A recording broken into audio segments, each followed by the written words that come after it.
And welcome to this London School of Languages webinar on teaching one-to-one classes. My name is Alex Webb. I'm a teacher and teacher trainer for London School of Languages. And at the moment in my teaching, I do actually specialize in teaching one-to-one classes. I teach both face-to-face classes and online one-to-one classes. Okay, and in this session, we'll have a look at some of the issues that are presented to us when we have to teach one-to-one classes, some of the challenges perhaps that we face as teachers in this situation. And we'll also have a look at some ideas for activities that we can do in our one-to-one classes, things that we can do with our students in these lessons that maybe we can't do in group classes, or activities that are better suited for one-to-one classes. Okay, so what we're going to do first of all is just have a think about why students want or need one-to-one classes. So if you want to use the chat, you can just type in your opinion, why do you think it is that students need one-to-one classes? Why do you think it is that students want or need one-to-one lessons? Give you a minute to type in there. Okay, yeah, absolutely. So Yashima's here talking about their personalized needs. Yeah, they maybe need lessons that are tailored to their situation. Maybe they are, or for people, for example, I've taught in the past have been doctors who need kind of very, very specific language that they can't just get in a general English lesson. So they have, yeah, absolutely personalized needs. That's true. Yep. Okay. Any other reasons why they might want one-to-one lessons?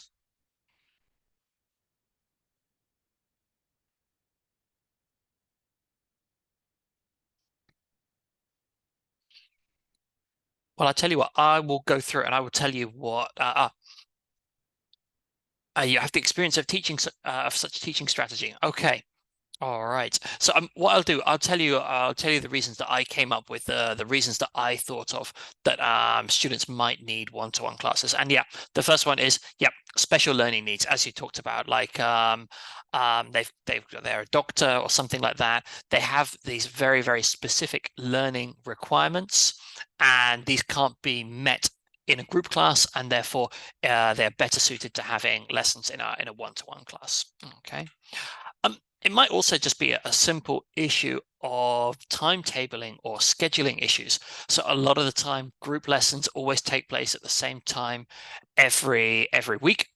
And one-to-one students, they maybe need a little bit more flexibility depending on work commitments, other commitments that they have, and they can't always join at the same time as the group class. So they might want one lesson in the morning and one lesson in the afternoon, and that obviously doesn't fit with group classes. And so it could just be for simple timetabling or scheduling reasons.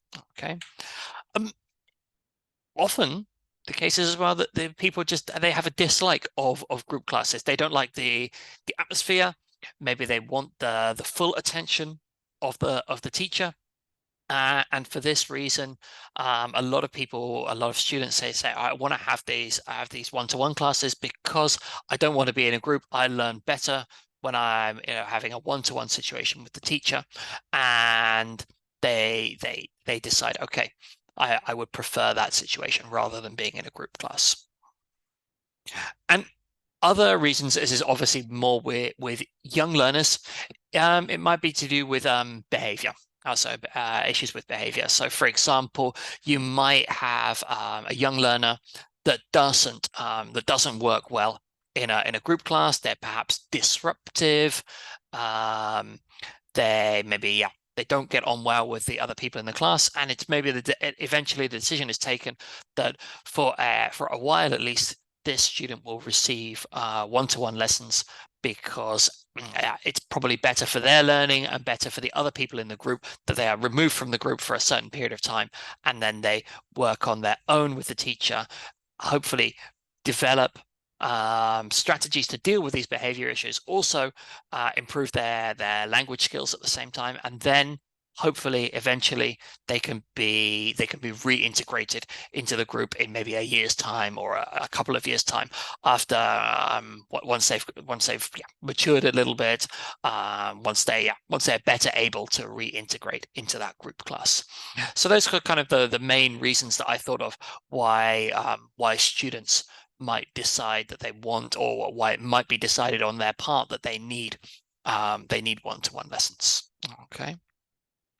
So if we move on, um, how do you think teaching a one-to-one class is different to teaching groups? Again, in the chat, how do you think one-to-one classes differ from group classes?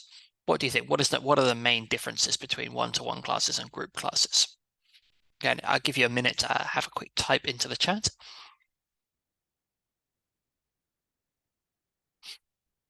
Okay, so the type of activities you design, absolutely. So there may be the activities that you do in group classes often involve kind of pair work, group work, and so on. Obviously, in a one-to-one class, this is not possible. Yep. So you will be designing different kinds of activities for a one-to-one class rather than a group class. Absolutely. Yep. Okay. Any other things that you might, or any other differences that you might find between a group class and a one-to-one class? Yes, that's so the change in tone of the class, not to bore the student. Yes, yeah, you're absolutely right, because in a one-to-one class, the teacher generally talks a lot because there isn't that pair work, there isn't that group work that we just talked about. Okay, and so you're absolutely right. Yeah, there is the danger that it becomes a little bit lecture like in style, the lesson, and therefore it could become boring for the student. So you need to find a way to engage the student in the lessons. Yep. Absolutely. So yeah, again, these are the things that I came up with when I was thinking about how my one-to-one classes are different from my group classes. And I'd say, yeah, first one, there is definitely more teacher talking time. Okay. It's natural. If there's only you and the student in the class, the teacher has to talk more. No? There's also a greater focus on the teacher. Okay, so if there's a greater focus on the teacher is the center of attention. There is no group work. There is no time for the students to talk to each other. So all of the focus, all of the attention, all the time is on the teacher. No. Okay, but then that does bring benefits as well. You can focus solely on the needs of the student. Okay, so if you've got this doctor, or you've got this I don't know, someone who's got a very, very specific job type here, you can focus solely on what they need, and you don't have to worry about meeting the needs of the other people in the class. And so this is a really good opportunity to focus on what that student needs. Okay, and yeah, like we said, there's no pair work, there's no group work. All activities have to be done individually. Okay, and yeah, so this is something that is quite different from a one-to-one class. No. Okay, and you might, as you said, have to do different types of activity. Okay, so yeah, activities that work in groups where you have some kind of discussion. These things, they won't exist in a one-to-one class. Okay, so you have to think about other kinds of activities that will work in a one-to-one situation, and this is what we're going to have a look at later on in the webinar. Okay, so if we move on, what difficulties, maybe you can talk about your experience here, what difficulties do teachers have, or could teachers have, when they're teaching one-to-one classes? What kind of difficulties or problems do you think people might have if when they're teaching one-to-one classes? Again, in the chat, take a minute or two, write down what you think. What kind of problems or difficulties do you think teachers might have in this situation? Interesting. So the level of preparedness needs to be so much more. Yeah, absolutely. I think if you're going into a one-to-one class, you need to be very well prepared, because yeah, you need to have a lot of activities, and you also need to be prepared for kind of the questions that might come up. So yeah, you never know in a one-to-one lesson what kind of questions that the student is going to ask, and so you need to kind of anticipate a little bit. If you know that you're teaching somebody who has a specific learning needs, prepare yourself to be so that you know kind of vocabulary and language related to this, so that you are prepared to answer these possible questions. Yeah, because you can end up on the spot quite a lot in a one-to-one lesson. That is very, very true. Yeah. Okay. So, let's have a look through what I came up with difficulties for teaching one-to-ones. You tend to go through the activities a lot more quickly, okay? Because you don't have the group work and the pair work. You don't have the checking in pairs and things like that. Activities just generally don't last as long. And so often I find when I'm teaching a one-to-one class, I often need to have more activities that I can do with the students, particularly if it's not a very talkative student. If you've got a talkative student, maybe you actually get through fewer activities because they want to talk a lot. But if you've got a student who's quite quiet, maybe quite introvert, then you do get through the activities quite quickly, and you need to make sure you have a few things up your sleeve, ready to go. Yeah, in case you go through the activities more quickly than you think. All right. Another issue is that you start to feel tired. Yeah, teaching one-to-ones can be very tiring. Like I said, you have to talk a lot. Okay, it's only one person in the class. You don't move around as much, and so yeah, this can be a problem. You can start to feel tired when you're teaching one-to-one lessons. Okay, and again, yeah, like I said, you have to do a lot of talking. There's only you and the student in the class, especially if it's a student that doesn't do a lot of talking, that doesn't speak, then you as the teacher end up talking quite a lot as well. No. Okay. And it's not only you that gets tired. In a one-to-one lesson, the focus is on the teacher, but it's also on the student. They can't just sit back and let another student answer the question. They have to answer all of the questions themselves. So they tend to get tired towards the end of the class as well. And so, yeah, it is important that you have activities and things that the student can do so that they're not having to talk all the time, okay, because they will get tired towards the end of the class as well. Okay, and yeah, makes your one-to-one classes can be difficult at times to use the course book, because a lot of course book activities require pair work, group work, and obviously in a one-to-one class you can't do this, and so a course book will require some kind of adaptation on the part of the students. Yeah, so we have to, as you say, we have to redesign these activities. We have to tailor these activities so that they work better in a one-to-one situation. Yeah. Okay. And the last issue is sometimes you just run out of conversation topics. Again, this is an issue if you don't have a student, if you have a student, sorry, that doesn't talk very much, isn't very talkative, you can run out of conversation topics very, very quickly. And yeah, this can be an issue. You end up with a lot of silent periods in the class. And yeah, that's not always the most comfortable situation for a teacher. Yeah. Okay. So we've got these problems. I'll put them up there on the screen again. Okay.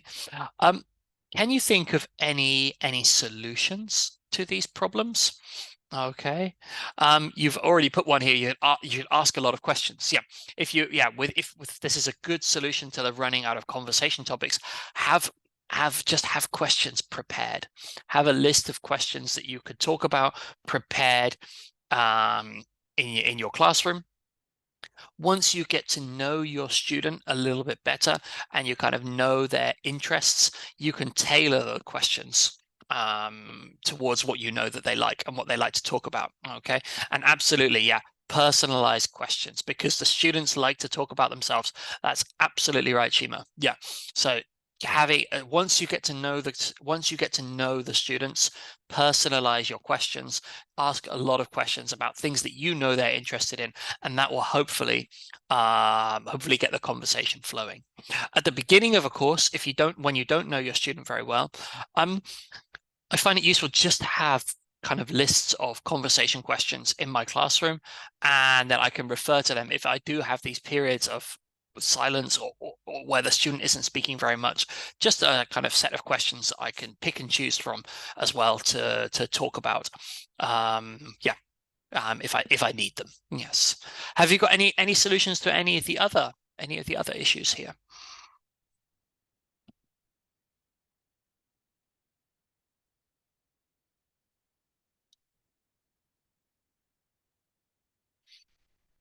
Absolutely. So you hear change the tone to prevent getting tired. Absolutely. So yeah, yeah, change the tone of your voice, be really enthusiastic, and then yeah, hopefully that motivates you, and you also motivates the students so they don't feel so tired. A big other thing with feeling tired is just stand up from time to time, move around the room, even though there's only one student in the classroom. Just stand up, go to the board, write something up on the board, move around a little bit. Okay.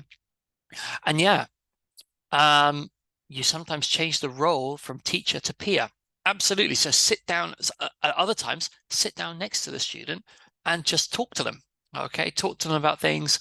And yeah, you don't always have to be the teacher explaining things, explaining grammar, explaining vocabulary all the time. Sometimes in a one-to-one class, what the student really wants is just to chat. Okay, and so you can do that from time to time. Yeah, sitting down, just yeah, just talking to them, just yeah, talking about what they're interested in. Okay, in terms of burning through activities, try to have a few extra activities up your sleeve, stored in the classroom, so that if you need them, you can go to them. Okay. That's a very interesting point as well, Shima, that you can exchange roles. This is true. Often in one-to-one classes, especially if you're teaching people who have special learning needs, like doctors or whatever, you can get them to explain things to you. And this is a really, really valuable thing that you can do. And this is something that I do a lot in my one-to-one classes. Even if I know something about what the students do or what their work is, it's a good idea to play a little bit stupid and pretend that you don't know anything about it and get them to explain things to you. And then often that kind of reduces the amount of time that you have to talk, because they get into it and they're really, really interested in in talking and telling you about what they do. And so that's a really, really good idea. So yeah, exchanging roles. So they let them become the teacher and explain their work or their studies or whatever to you. Okay. When it comes to coursebook activities, we'll have a quick look at that later on in the webinar. Okay. All right. So I've got here now. I'm just going to go through some kind of general tips for when you're teaching one-to-one classes. Okay. So firstly, a really good thing to do is to make notes while the student is talking. Okay. This is more difficult in group classes because you've got to kind of manage classroom behavior. You've got to make sure that everybody is on task and has understood activities. But in one-to-one classes, once you know that the student has understood what they have to do, make notes while they're talking. Write down the things that they're saying. You can write down the things that they do well. You can also write down the things that they're having difficulty with, and then you can refer to these notes later on in the session. Often in one-to-one classes, students really want to talk. They want to focus on fluency. And so you don't have the opportunity to kind of interrupt them and do immediate error correction. And therefore, it is useful to make notes while they talk so that you can do some delayed error correction later on in the lesson about what regarding mistakes or errors that they've made while they were speaking. Okay, so it is a very useful strategy to make notes while the student is talking. Okay. Sometimes I also, when I'm teaching face-to-face one-to-one classes, I like to use a paper board.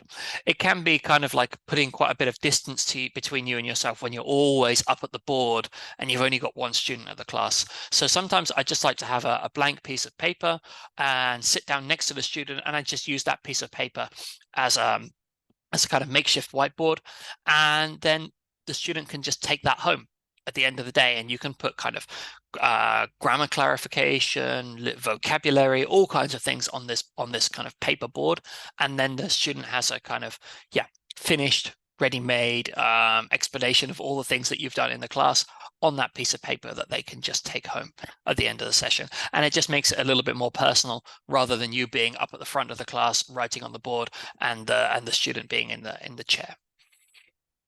I mentioned this already. Have lots of questions ready. So yeah, if you do have a student that doesn't speak much, or you've got a student who's tired and isn't very talkative that day, have lots of questions ready so that you can ask them questions about about whatever you want to really. Um, Also be prepared to go with the flow. Okay. Um, Often the most interesting one-to-one lessons are when something comes, the student asks you a question about something, and maybe you don't know the answer. So have your laptop ready, or nowadays have your smartphone ready so that you can look up interesting side topics and you can talk about that a little bit more. And often these are the things that the students really, really want to talk about. So don't feel that you have to constantly stick to your lesson plan in a one-to-one classes. You can be much more flexible in a one-to-one class and go with the flow a little bit more. Okay, so yeah, have your laptop ready, have your phone ready, be prepared to go with what the student wants to talk about. That's probably the reason they've paid for the one-to-one class in the first place. So yeah, be prepared to talk about what the students want to talk about. Um, I think in one-to-one classes, there is a fear sometimes of silence. Okay, you think, oh, I'm not talking, the student's not talking, it's not a good session. Okay, it's not a good one-to-one lesson. But they need time for activities just like students in group classes need time for activities. So I always say don't fear the silence in a one-to-one class. They need time to complete the activities. If you rush them through it, they won't do it well and they won't get any benefit from that activity. So give the students time for these activities. Don't fear the silent period. That silent period is a time for you to kind of just be calm. You're not talking, they're not talking, it's not so tiring. They can get on with the activity. You can prepare another thing. You can write on the board comments about the notes that you made, for example. Okay. So use this time productively and don't worry if there are silent periods within the lesson. Okay. And finally, in a one-to-one class, you have the opportunity to really analyze and go in depth into things like listening tracks and readings. Okay, so if you do a listening class and the student is really struggling with the listening, in a one-to-one class, you can play that listening 4 or 5 times until the student hears it, because you don't have to go at the pace of the fastest student. You can go at the pace of your one-to-one student. So if they need to listen to something multiple times, go for it. And if you're doing readings, you can mine reading text for vocabulary, for grammatical structures and things like that. You make the most of the reading text and the listening tracks that you have in class, because you have that opportunity in a one-to-one class, because you've only got one person's needs to meet. Okay, so you can really dive deeper into these listening tracks and into these reading passages and really, really make the most of these. And so I would say you have a big opportunity in one-to-one lessons to get a little bit more out of the texts that you're using in your lessons. Okay. Okay, so let's move on, and we're going to have a look now at some activity ideas. Okay. Um, yeah, maybe before we look at my ideas, I don't know if in the chat, if you want to, could you tell me any activities that you like to do with your one-to-one classes? Give you again a minute or two to write into the chat things that you like to do with your one-to-one groups. One-to-one groups, one-to-one students, let's say.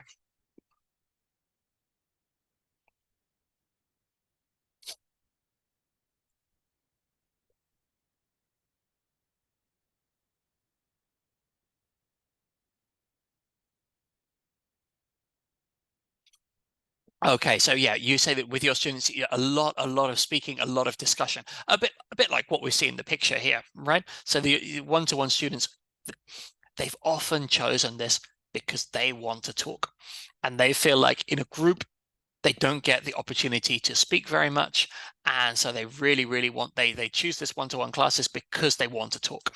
Okay, so we need lots of activities where the students have the opportunity to talk about their lives, to speak about what they are interested in, and that is there's lots and lots of speaking activities are really, really good in a one-to-one lesson.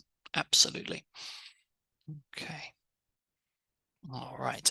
So let's have a look through at kind of the ideas that I came up with for one-to-one lessons, activities that I like to do in my one-to-one classes. Okay, all right. So one thing that I've recently started doing is having a book or a series that we can discuss each week. And then this is also something that the students can do in their free time. Okay, I've got a couple of websites here. Okay, the first one is EnglishEreader.net, and this is a website with resources. Well, basically with graded readers, free graded readers for all levels from A1 to C2. Okay, and on this website, the students can choose a book that they want to read, or you can choose it together. Okay, and then what I do is I get the students to read a couple of pages or a chapter, depending on their level, depending how much time they have, and then they come into the class having read that chapter, and then we spend 10 or 15 minutes talking about what they read, what they understood from the book. We talk about vocabulary that was particularly difficult or particularly challenging. It doesn't take too much preparation on the part of the teacher because they're graded readers, so we can read them quite quickly and quite easily. So it doesn't require too much preparation on my part as a teacher. But it means that the student is regularly reading something in English, and it's a good topic to talk about in our sessions. Okay. Alternatively, if you've got a student that doesn't really want to do reading, I've got another website here with a list of best TV shows to learn English. Okay, and so if they don't like reading, you can also choose a TV show. Okay, and you don't want to waste time, valuable one-to-one lesson time by watching the TV show in the class. Okay, so the best thing to do is that the student watches the TV show at home. Okay, and then you talk about what they watched. You talk about the episode that they watched, and yeah, like you did with the reading, if there's any vocabulary or grammar that they didn't understand in the TV show, or what they found interesting about it, what they liked about it, what they didn't like about it, and so generally as well, it's just the alternative to reading for students that don't like reading. They can watch a video instead, and yeah, then you can discuss it next time. Okay. And when it comes to videos, if they don't have so much time, they don't have time to watch a whole series, or they don't have time to read a couple of chapters of a book, and they just have time to watch a very short video, there's a really great channel on YouTube called Great Big Story. All of the videos are about 3 or 4 minutes in length, and they're all about very, very interesting topics, wide range of topics. I watched one with a student a couple of weeks ago about the man who designed the Rolling Stones logo with the lips, and it was very, very interesting how that whole thing came about.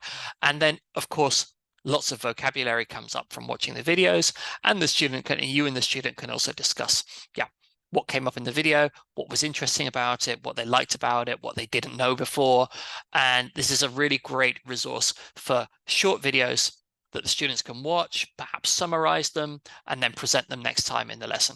And it means that it doesn't require too much time on the part of the students, because students are often quite busy.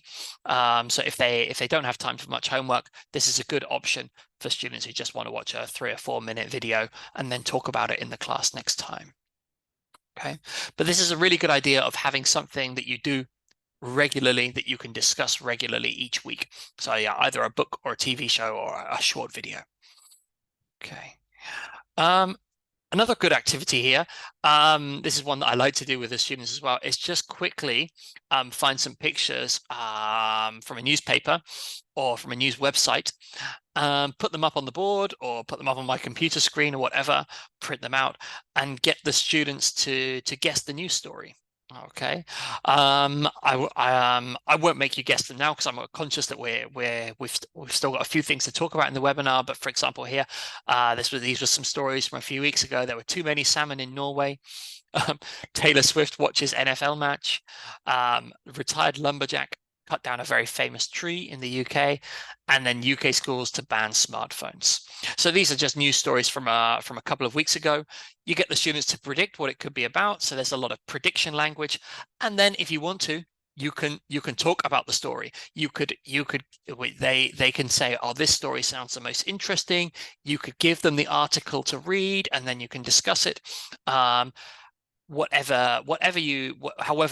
the student likes it. So if the student is really interested in the story, go with it, talk about it. If they're not, doesn't matter. It was still a good activity to get them to use some kind of prediction language. Could be, maybe it's about, it might be, and so on. And yeah, it often, in my experience, leads into kind of a very, very interesting, discussion about one or many of the news stories that I've shown. Yep. Okay. Um, Another alternative, if you find that you're talking a lot and you need a break from speaking, you could revert to doing a written conversation. Okay. And so if you're in the classroom, you can use post-its to have a conversation with the student in written form. Okay. And you can also do it in the chat on Zoom or other kind of video conferencing platforms. Okay.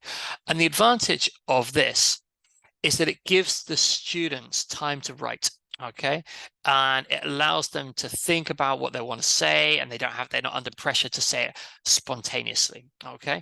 And so that it allows the students to focus maybe on grammar or vocabulary that they have learned recently, and they can practice it in written form often. And this is, again, my experience. People who choose one-to-one lessons are very, very busy people. They don't have time for homework. So it's a good opportunity to get a little bit of writing into the class as well. Okay.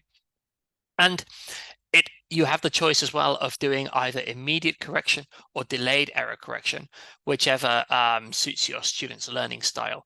And so you can take away what the writing that you do with them and then correct it and look at it next time. Or if you see that there are errors that are coming up, you can do some kind of immediate error correction if you think it's really, really important to correct that urgently, if it's something that you've been focusing on in class that day. Okay. But I find that this is sometimes a nice activity to do. I don't do it in every one-to-one lesson, but it's a nice activity to do every now and again, just to give you a break from the talking. And just doing something a little bit different. And yeah, just giving your voice a rest in the classroom. Okay. All right. Okay. Another activity. This is a fun activity as well. It's similar to the newspaper one, but with a video. Okay. What you have to do is choose a video where there's some kind of interesting, intense conversation going on. You watch the video on mute, and you get the students to suggest what might be happening in the video. Okay, so we're going to try this a little bit. Okay, I've chosen this video here because there's a lot of things happening in the video, and we'll watch it on mute. Okay, and then afterwards you can tell me what you think was happening in the video. Okay, so I'm going to press play on here. I'm going to turn the sound off. Okay, and we're just going to watch a minute or two of it, and you tell me what you think is going on.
Okay, I won't show you the whole of the video. But yeah, you get the idea. You watch the video in silence, okay, or on mute, and then you ask the student to tell you what they think is happening. I don't know. In the chat, what do you think the situation was? Could you have a little type into the chat? What do you think was happening in this video?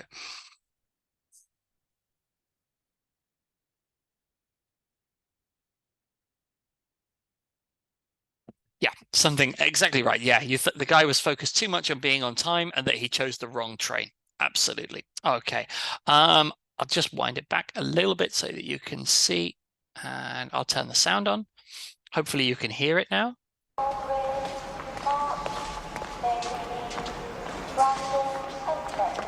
Right, Norwich. On time. There are we? On the left. Right.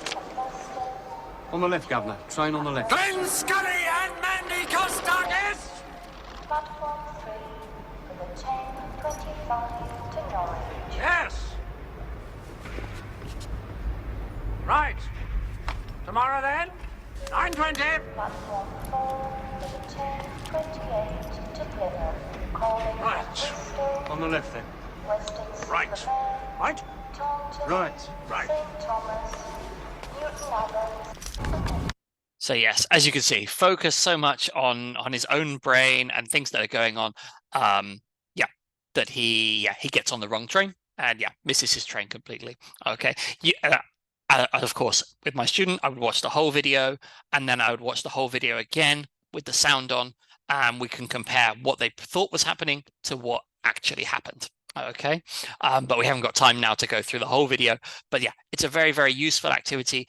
Gets the students again to use prediction language. Okay. And it's a fun activity for the students to do, and they're often quite surprised about what the real situation was, compared to what they thought when the sound was off. And so yeah, it's a good activity. You need to choose a video though where there's a kind of intense, interesting conversation going on. There needs to be a lot of visual things happening so that they can talk about what they think might be happening, what might be going on. Okay. All right. Okay. Another activity. This is a very quick one. I put the link here to this where you can find this particular one, is just to have a set of controversial topics. Okay. And in this case, it's a spinning wheel. Okay. And you just have a list of controversial topics, and you have to get the students to argue in favor of or against the topics on the wheel. Okay. And generally, if you have controversial topics, these generally lead to quite interesting discussions. Okay. Most people can have opinions about most of these things. And so, yeah, it's a really quick, fun activity that you can do, and will get even the most quiet students speaking a little bit if you have these kind of controversial topics. Okay. And yet you can see the link to the resource here. It's a Wordwall resource, but it's free. Anybody can use it. So yeah, you're welcome to use it. Okay. If we think about now, I'm going back now very briefly to using a course book with one-to-ones, and we talked about these kind of issues. Okay, the course books require you to check things in pairs, to talk to a partner, brainstorm in groups, and sometimes the student just doesn't want to use the course book in class. And so these were kind of the solutions that I came up with to these problems. Okay, so in terms of checking in pairs, instead of checking in pairs, obviously the purpose of checking in pairs is to get the students to feel confident about their answers. What I would rather do, okay, is get the students to go through the answers in the order that they are most confident. So if you've got 10 questions, don't go through them 1, 2, 3, 4, 5, 6, 7, 8, 9, 10. Go through them in the order that the student thinks they know they have the answer. So if the student feels confident about number 5, let them answer number 5 first. Okay, so you do the easiest questions first and then progress on to the more difficult ones. Okay, and then because you don't have this advantage of checking in pairs to boost your confidence, so this is a good alternative. Go through the answers in the order that the student wants to, rather than chronologically. Okay, talk to the partner. Simple solution here. Talk to the teacher.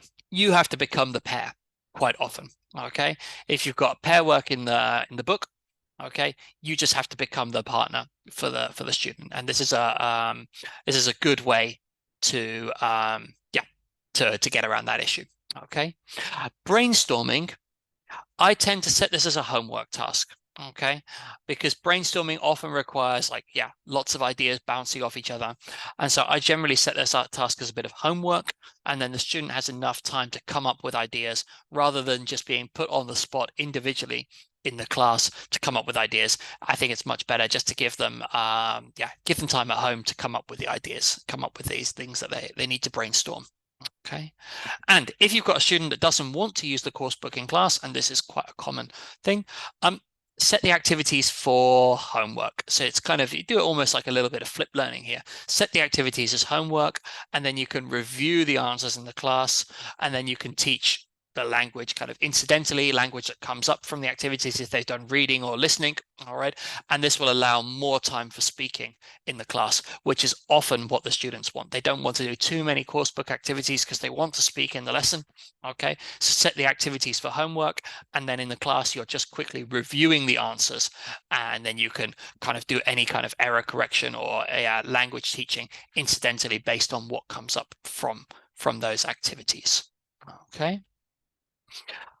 Finally, just to finish up with games for one-to-one classes. Okay, I've got a few games here.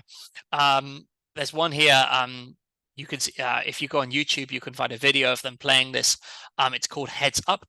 It's an app that you can download for your phone. Okay, and what it does, you hold it up in front of you, and it gives you like a name of a famous person or a film or whatever, and the other person has to describe it to you. So you just hold the phone in front of you, you can't see what's on it, and the other person describes it to you. And you can do that quite quickly with a one-to-one student. They can hold it up and you describe to them, or you hold it up and they describe to you. Okay, so this is a really quick activity that you can do, and the app is free. The app is called Heads Up, and you can download it and you can play it quite quickly. Conditional chains is another fun game. You just go back and forth with conditional sentences. So if I won the lottery, I would buy a boat. If I bought a boat, I would sail to the Caribbean. If I sailed to the Caribbean, I would go to Barbados, blah, blah, blah, blah, blah. And this is a good way to, if you want to practice conditional language, okay? And yeah, just to kind of get a bit of conversation going. And then often interesting things come up that the people would do, and that naturally leads into other kind of discussions as well, okay? Describe and draw. This is again, this is more something for young learners in one-to-one classes. You describe something as the teacher, and they have to draw it. Okay, or alternatively, they describe something and you have to draw it, and that really pushes them to use kind of descriptive language to describe the thing that they're looking at or whatever. Okay, and so that's a good way with younger students in one-to-one classes to bring a kind of fun activity into the session. Okay, and finally, there's now a free version of Scrabble that you can play. If you've got a student that has perhaps difficulty with spelling or difficulty with vocabulary, this is a really good activity that you can play in the class.